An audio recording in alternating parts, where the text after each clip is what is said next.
Et celui-ci, eh bien, il est consacré à la biodiversité. Il vous est proposé par trois organismes qui travaillent beaucoup dans le domaine de la biodiversité. Il y a IFROMER, bien sûr, dans le domaine de la mer. Il y a l'IRD aussi, l'Institut de recherche et de développement. Et puis, il y a l'IRSTEA, dont un représentant nous rejoindra tout à l'heure.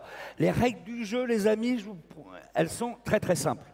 Vous aurez 4 questions chacun.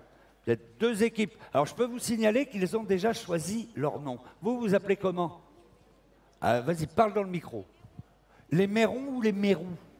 Les Mérous. Ouais, les Mérous. Allez, on va prendre les Mérous. Et vous vous appelez comment? Les Piranhas. Ah, les piranhas, faut faire attention, hein. Les Mérous contre les piranhas. Et nous avons avec nous Stéphanie Dupré, d'Ifremer, qui va être là parce que c'est bien de poser des questions, mais c'est bien aussi d'avoir les bonnes réponses.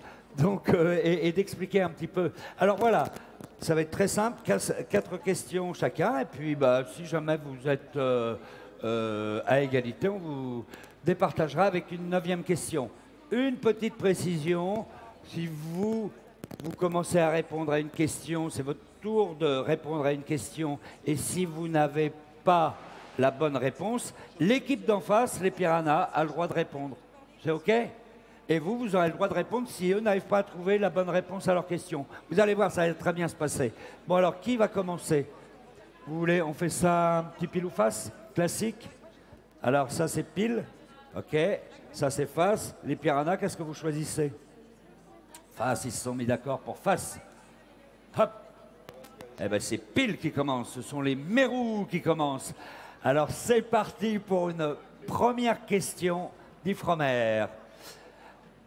Alors, en quelle année les sources hydrothermales ont-elles été découvertes? C'est une question pour vous, les Mérous. Vous allez avoir 30 secondes, vous discutez entre vous.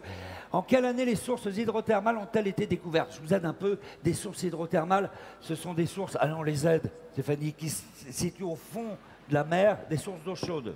Tout à fait, qui se trouvent au niveau des dorsales océaniques. Alors, est-ce que c'est 1877, 1907 ou 1977? Alors, mettez-vous d'accord. Alors, 1877, 1907 ou 1977? 1907. Est-ce que vous êtes tous d'accord? Oui. Non, est-ce que vous êtes tous d'accord, les Mérous? Oui. Oui? Vous êtes un peu au hasard? Bon, alors? 1907. 1907. Quelle est la bonne réponse? Alors, en 1907, il y avait Jules Verne qui pensait à ça, mais on ne les avait pas encore découverts. Alors, il a on fallu regarde attendre. la bonne réponse, c'est 1977.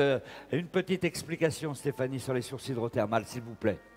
Bah, les sources hydrothermales, ce sont des sites qui se situent au niveau des dorsales océaniques. Il y a des fluides très très chauds, des gaz qui remontent des profondeurs de la Terre, qui peuvent aller jusqu'à 400 degrés Celsius, et autour desquels s'agrègent des vies, la faune chimiosynthétique qui prend son énergie de tous ces minéraux qui remontent de la Terre. On est loin de la photosynthèse et de la lumière.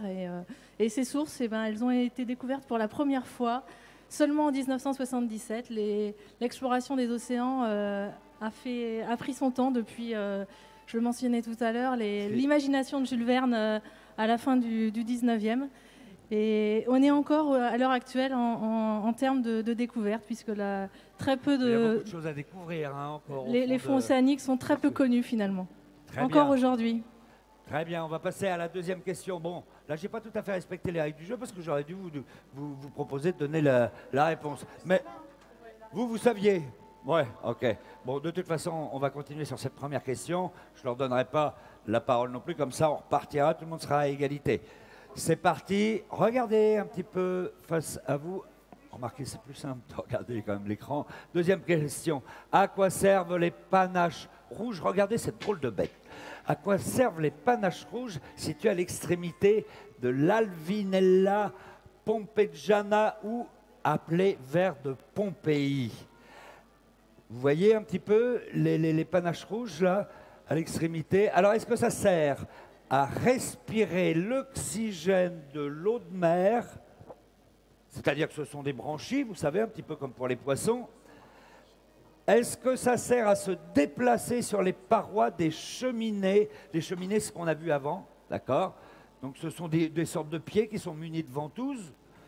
Ou est-ce que ça permet de se protéger des températures très élevées, des panaches hydrothermaux? C'est une sorte de super bouclier technique. Alors vous voyez un petit peu ces petits panaches rouges. Est-ce que ça sert à respirer l'oxygène? Est-ce que ça sert à se déplacer ou est-ce que ça sert à se protéger des températures? Allez-y, vous pouvez discuter un petit peu entre vous, vous mettre d'accord, les piranhas. Vous avez quelques secondes. Est-ce qu'on leur donne un indice? Non, on leur donne pas. Ah, vous êtes dur, vous. On leur donne un indice? Non, pas d'indice. Vous savez, vous? Ouais, d'accord. Vous savez, vous avez une idée?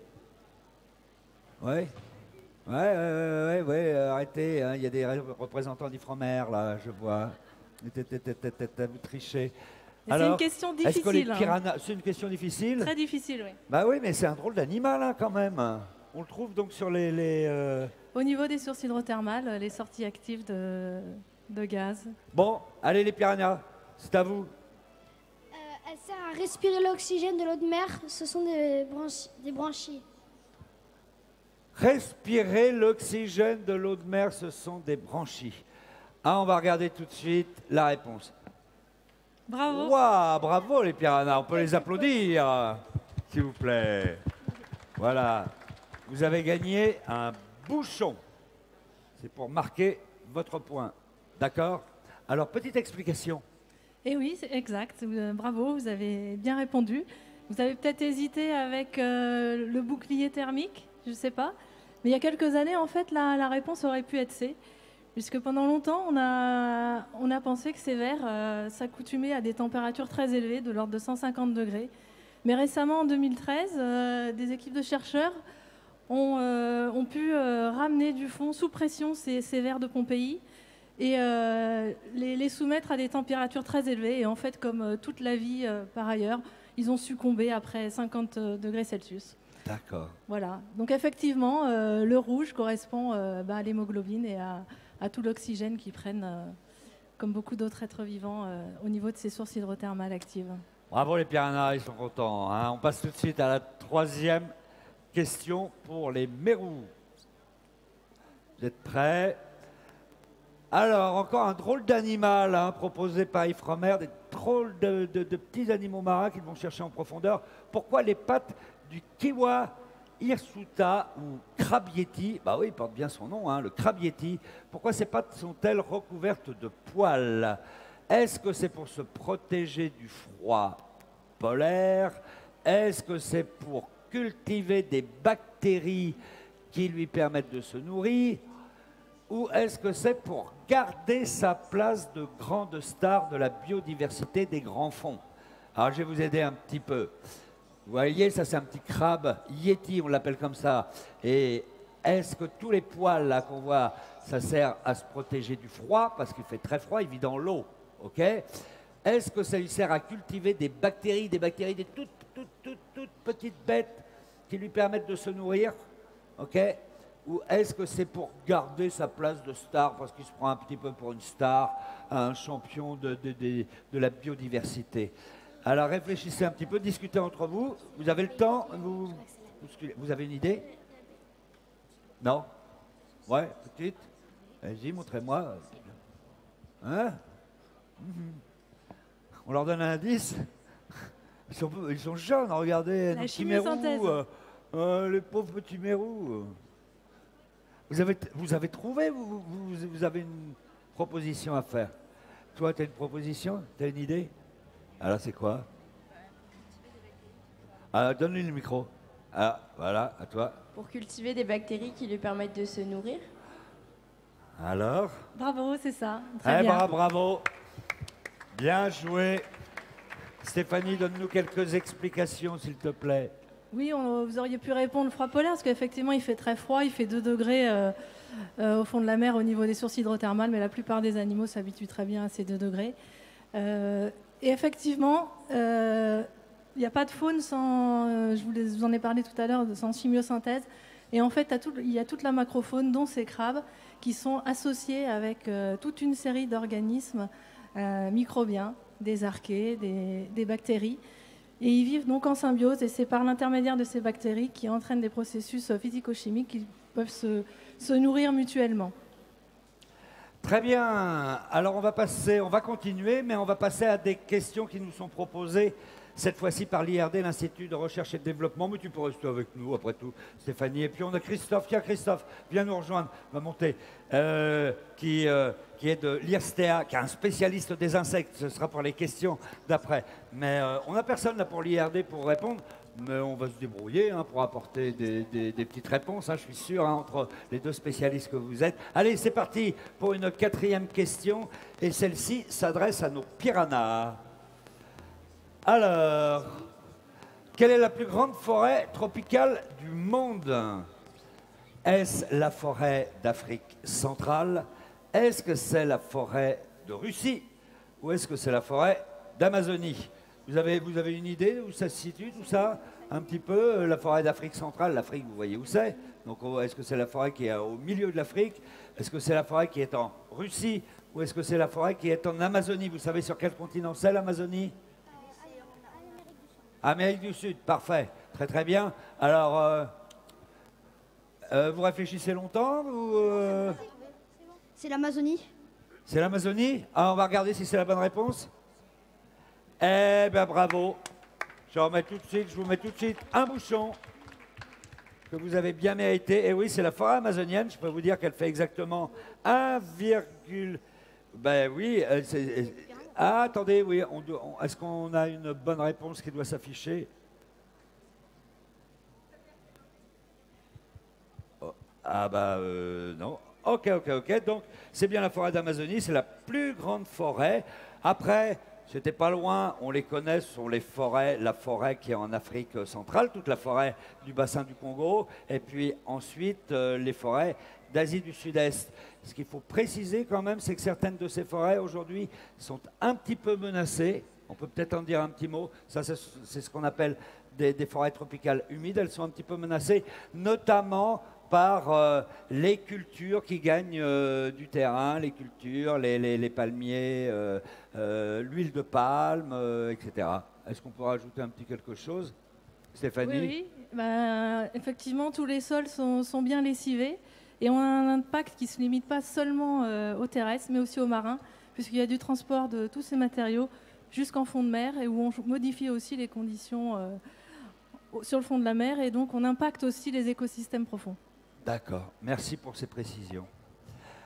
Très bien, on va passer à la question suivante. Toujours une question proposée par l'IRD. Alors, combien connaît-on d'espèces vivantes sur Terre? Ça, c'est une question pour les mérous. Combien d'espèces vivantes sur Terre? 1,8 million, 18 millions ou 180 millions? Alors, allez-y, discutez entre vous, vous faites une petite réunion de travail. Alors, 1,8 million, 18 millions ou 180 millions? Alors, vous avez une idée? Oui. Vous avez une idée? Vous savez, vous? Une petite? Ils ont des petites idées. Vous jouez aussi, vous voulez un bouchon?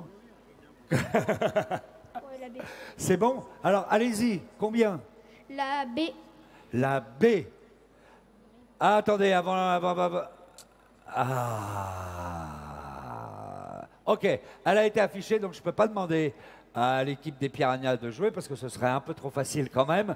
Donc, ok. Est-ce qu'on peut avoir la bonne réponse? La bonne réponse, c'est la réponse A. C'est 1,8 million. Ça paraît déjà énorme hein, quand même. Hein. Parlez-nous un petit peu. 1,8 million. 1,8 million et puis une dominante d'insectes dans ces 1,8 million, puisqu'il y a à peu près 1,2 million qui sont des insectes. Alors n'oubliez pas que dans la question, vous aviez combien connaît-on? Mais ce n'est pas forcément combien existe-t-il d'espèces vivantes sur Terre.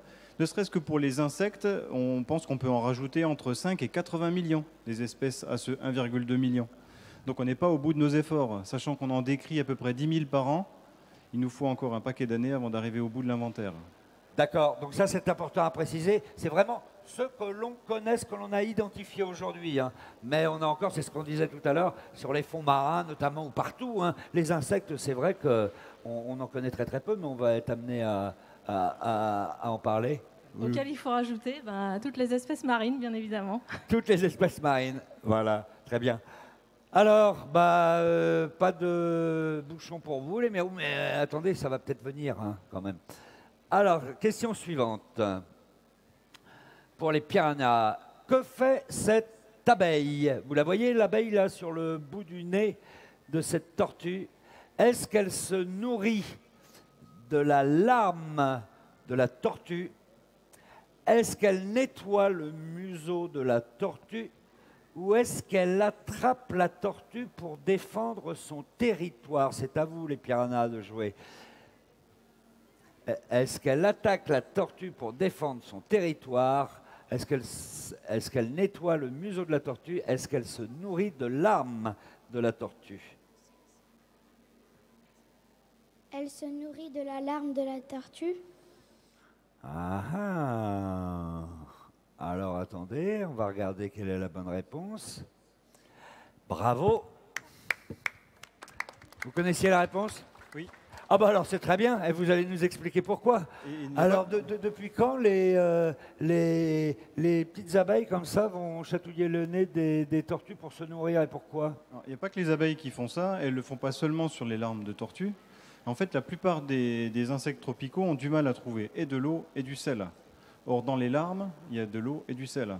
Et vous avez énormément de papillons, par exemple, qui ne se nourrissent pas ou ne s'abreuvent pas aux larmes des tortues, mais adorent les flaques d'urine, par exemple. Donc, quand vous avez des toilettes des tribus amazoniennes, vous avez un tas de papillons de jour magnifiques qui viennent s'abreuver aux flaques d'urine de ces êtres humains. C'est moins, c'est moins glorieux. Ce que vous nous racontez. C'est moins le glorieux. matin. Mais ça montre quand même la complémentarité entre les espèces, comme ça, les petits écosystèmes qui se créent. Et on en trouve aussi dans les océans, je suis sûr. C'est de la symbiose. Ça s'appelle la symbiose. Voilà, c'est très curieux en tout cas. Merci pour cette question. On continue. Maintenant, c'est une question pour les mérous et c'est une question, on rentre dans une série de questions proposées par l'IRSTEA. C'est parti. Alors, combien d'espèces d'insectes, ah bah tiens, on en parlait tout à l'heure, combien d'espèces d'insectes a-t-on déjà recensé en France métropolitaine? En France métropolitaine, ça veut dire la France sans penser aux îles qui sont un petit peu loin, hein, juste en France métropolitaine. Est-ce qu'on en a recensé 6 500, 40 000 ou 250 000? C'est pas facile quand même comme question. C'est quand même pas facile. Hein. Combien d'espèces d'insectes a-t-on déjà recensé en France métropolitaine? 6 500, 40 000 ou 250 000? Allez, dis. Combien?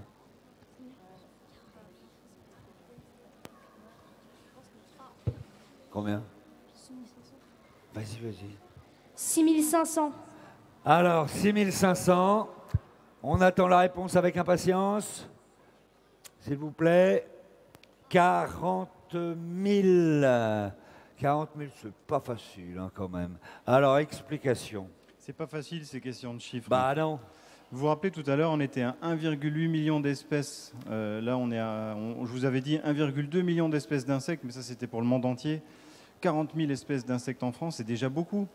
Des oiseaux, en France, il y en a 500 espèces, par exemple, à peu près. Donc vous vous rendez compte, bon, connaître tous les oiseaux, c'est possible.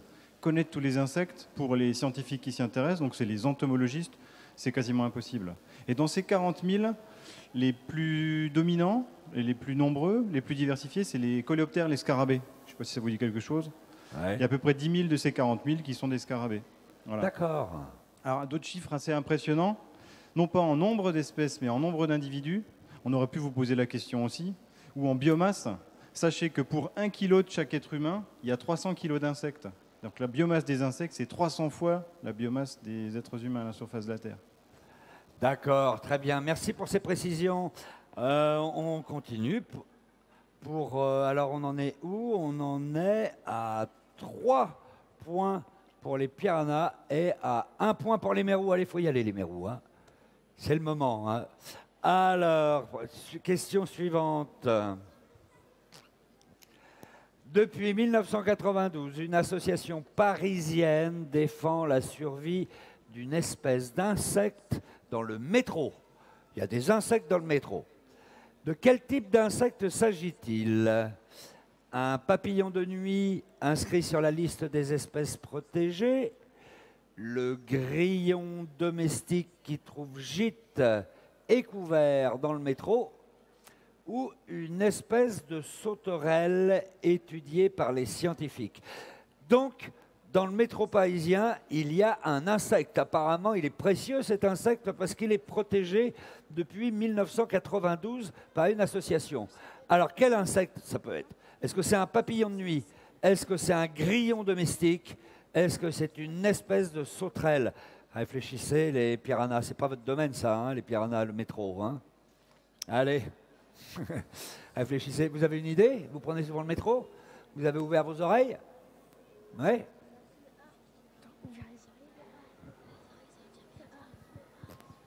Alors, j'écoute un peu aux portes. Ils sont pas sûrs, hein. Ils sont pas sûrs de...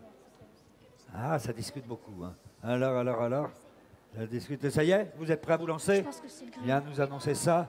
Alors, c'est quoi? Vas-y, lis la phrase. Une espèce de sauterelle étudiée par les scientifiques. Une espèce de sauterelle étudiée par les scientifiques. On va attendre la bonne réponse. Attendez, suspense, regardez. Eh ben non, c'est un grillon. Et c'est un grillon domestique. Tu vas nous expliquer pourquoi, Christophe. Ouais, vous n'étiez pas loin. Le grillon domestique. Alors, c'est vrai qu'on l'entend plus beaucoup. Pourtant, les mâles savent chanter et c'est un chant bien agréable. On l'appelait l'éboueur du métro. Il n'y en a plus beaucoup hein, dans le métro. Pourquoi? Parce que sa principale source de nourriture, c'était la cellulose du filtre des cigarettes. Il n'y a plus tellement de fumeurs dans le métro, il n'y a plus tellement de filtres, il n'y a plus tellement de grillons. C'est pour ça qu'il est protégé à l'heure actuelle. Mais pour protéger le grillon, il faut protéger les fumeurs du métro. Alors. C'est presque ça. La loi Evin lui a porté un coup fatal. Alors c'est un grillon qui ne vient pas d'Europe, c'est un grillon qui vient des steppes d'Afghanistan. Mais comment il est arrivé là? Et qui est arrivé là par bateau au Moyen-Âge. Et donc aujourd'hui, ce qu'il recherche, c'est les immeubles, les endroits chauds, et les galeries du métro, c'était l'idéal pour lui. Donc il avait à la fois le couvert, puisqu'il mangeait les détritus alimentaires ou les filtres de cigarettes, et le gîte, parce qu'il faisait chaud, bon, et quand les ballasts étaient encore creusables, ils y faisaient des terriers. Mais on peut vraiment plus le trouver à Paris? Si, il y en a encore. Il y en a encore, mais la preuve, une association essaie de le... Alors, on le trouve dans les immeubles relativement chauds, on ne le trouve pas que dans les galeries du métro, hein, bien entendu. Voilà.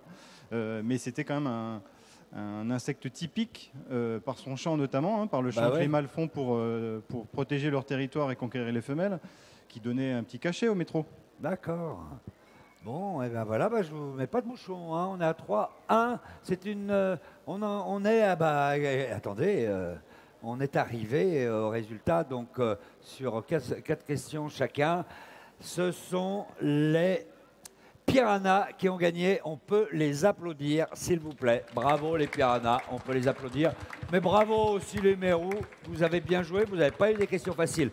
Attendez, pour s'amuser, pour le plaisir quand même, il y avait une question qui devait vous départager, on va la poser. Regardons tout de suite la question numéro 9, proposée aussi par l'IRSTEA. Le lucane cerf-volant est le plus grand insecte coléoptère d'Europe. D'où lui vient son nom de cerf-volant. Lorsqu'il vole, il plane comme un cerf-volant. Il porte des appendices en forme de bois de cerf. Ou cela vient de la traduction de son nom latin. Alors, est-ce que ça vous donne une idée? Il y a une image là qui... Le lucane cerf-volant est le plus grand insecte coléoptère d'Europe, d'où lui vient son nom de cerf-volant. Lorsqu'il vole, il plane comme un cerf-volant. Il porte des appendices en forme de bois de cerf, où cela vient de la traduction de son nom latin. C'est quoi votre réponse? Dites, vous pourrez répondre chacun votre tour. Alors, vas-y, parle bien dans le micro. La C. La C, traduction du nom latin. Ok, ça ferait quoi, lucane? Et vous? Lorsqu'il vole, il plane comme un cerf-volant. Lorsqu'il vole, il plane comme un cerf-volant. Bah attends, on va attendre la bonne réponse. Oh, quel drôle d'animal, vous avez vu ça? Eh bien non, c'est parce qu'il porte des appendices en forme de bois de serre. Explication, Christophe. Ouais, absolument, et vous étiez malheureusement mal influencé par la photo. Bah ouais, Et donc, mal influencé par la photo. C'est un mâle que vous voyez là. Seul le mâle porte ses appendices, ses mandibules sont complètement développées, et en fait c'est un mâle catcheur. Donc il s'en sert pour se battre avec les autres mâles et puis conquérir un petit morceau de territoire ou s'approprier une femelle. Et donc c'est pour ça qu'on l'appelle cerf volant. C'est comme les cerfs se battent pour les femelles, les cerfs volants se battent pour leurs propres femelles également. Alors ce qui est intéressant quand on essaie de parler de chiffres, c'est que vous voyez la force que peut déployer un cerf-volant pour décapsuler un autre cerf-volant. C'est équivalent à 200 grammes de traction. Si sur un homme comme moi, on mettait la même capacité musculaire, ça veut dire que je serais capable de résister à une traction de 10 tonnes. Je ne suis pas capable de le faire. Mais lui, si, à son échelle. Donc c'est vraiment des insectes dont la capacité de résistance est assez exceptionnelle. Très bien, merci pour ces explications. Merci beaucoup, on les applaudit encore. Bah, ce sont nos piranhas là, qui ont gagné. Et on applaudit aussi les mérous qui ont bien joué. Je vous laisse repartir. Je vous remercie beaucoup Stéphanie et Christophe. On va vous retrouver puisque vous êtes ici au milieu du forum pour des manips, pour toutes sortes d'explications. Donc ce quiz qui était proposé par Ifremer, IRSTEA et l'IRD. Et on va repartir tout de suite retrouver Elodie pour une autre Anaïs, pardon, pour une autre manip sur le forum.